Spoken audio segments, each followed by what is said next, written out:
Well, okay, have you ever thought you were totally Johnny on the spot, or what's the female version? Sarah on the spot? I don't know. But Johnny on the spot, got everything done, and you're dotting the I's, crossing the T's, and come to find out, you aren't even on the same page, much less the same wavelength. And so anyway, that's me. So I want to share a fun lesson for you, and unfortunately I'm laughing about it, and but it's a fun. There's a couple fun lessons built into this. It's also humorous. So okay, many of you know I do an annual, really cool family hunting trip with my family, with my dad, who's now 82 years young and strong, and my sister, who's probably 70s, 80s, probably, along with dad. Oh, no, sorry, she's younger. But anyway, and my brother-in-law, friends, and we have a blast. I normally wear a beard. I think this year I'm going clean, so I have to put some camo on to hide my shiny face. So anyway, so this year, starting about a month ago, I kind of glanced at my hunting license, and made a couple calls to verify some dates, and what I wrote down was I thought was right on. And as it got closer, I began to juggle these different calls, move calls back, push calls forward. I even rented. In this case, I need a little pickup to haul my. I have a shoulder mount. Last year I harvested a nice bull elk. He's going to be hanging here in the house. And so I needed that. So I had my car reservations. I had the whole thing lined up. I called Dad, planned this and that, and it. I was off a whole week, a whole 7 days. All this planning, all this scheduling, all these cars lined up. Hey Tony, and it was the wrong week. So here's the couple lessons. Lesson number one is what we think people are hearing is often enough very, very, very warped in line with what we're hearing. And the two don't always mesh. And because many of you know I'm in sales and marketing too, and recruiting and prospecting, and so it was a good lesson for me to realize that what I think somebody is hearing and agreeing on often enough is on a whole different wavelength. So it would serve me to get more clarity around my conversation. So I had a conversation, like 2 or 3 conversations with one of our good friends out west that we meet and camp with. Even the day before, by the way, I didn't realize that I was off a whole week until this morning, and I had my car rental starting tonight. And then I was going to drive down there tomorrow. So I didn't realize all this was a week off until really the morning of the trip. Thanks for the thumbs up. I appreciate that. So you can relate. So anyway, and when I did became aware of it, my initial reaction was I thought my sister was playing an April Fool's here in September. And I said, So this morning on the way to my networking event, my honey, my wife Joy, and my sister called me together. She said, "Honey, I have your sister on the line." Now, okay, I was thinking, okay, it must be another thing to pick up, get ready for the trip. What else am I going to be bringing? Instead, she said, "Honey, I don't think you knew this, but you know how you're leaving in the morning?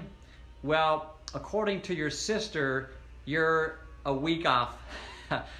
And they went into the whole song and dance, and after they spent about 2 or 3 minutes explaining themselves, I said, "Oh, great, thanks for the joke, I appreciate it, and April Fool's to you too."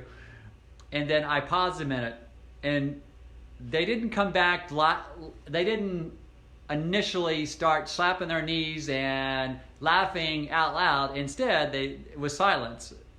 And I went from thinking it was a joke to thinking, well, I think I am way off track. But the cool thing is then I immediately just laughed out loud, and we all laughed together.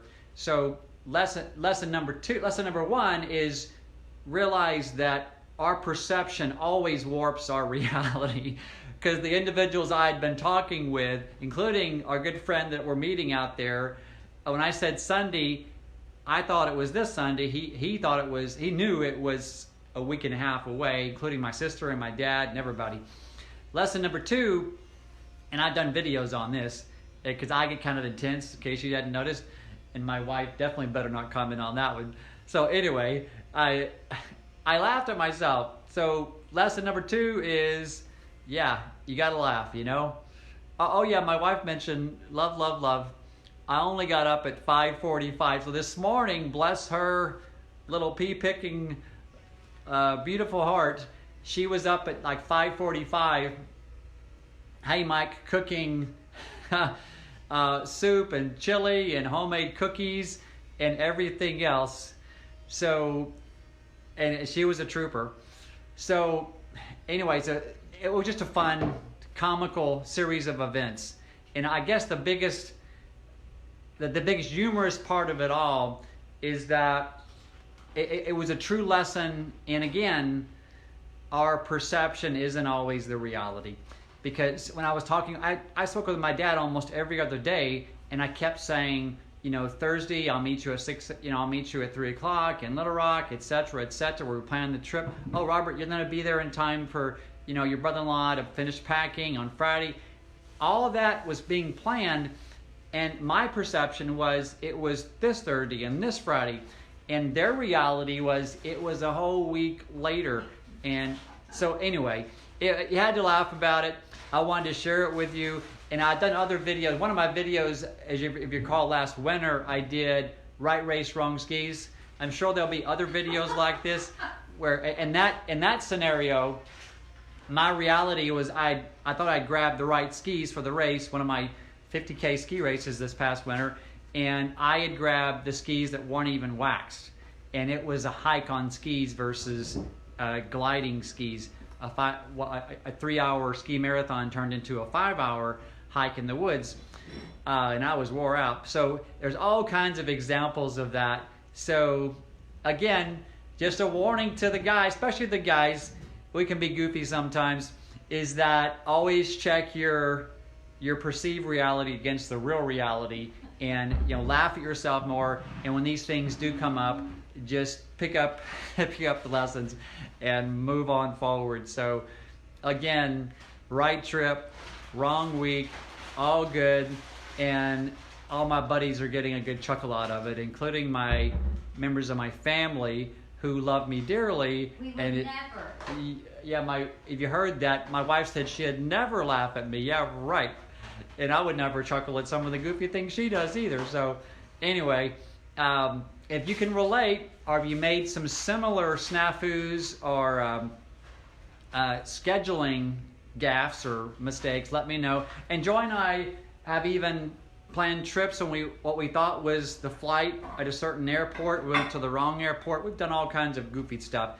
And the key is that you can dwell on, oh, woe is me, and all the negative Nelly stuff, or you can just say, hey, lesson learned, let's move on, and let's just get better at verifying our reality at times. And the fun stuff is you'll be getting some more Facebook Lives from the mountains again in about a week and a half. So, but that's a week and a half away, not 2 days away. Don't hold your breath. Don't hold your breath. But anyway, God bless, take care, and we'll catch you on the next live.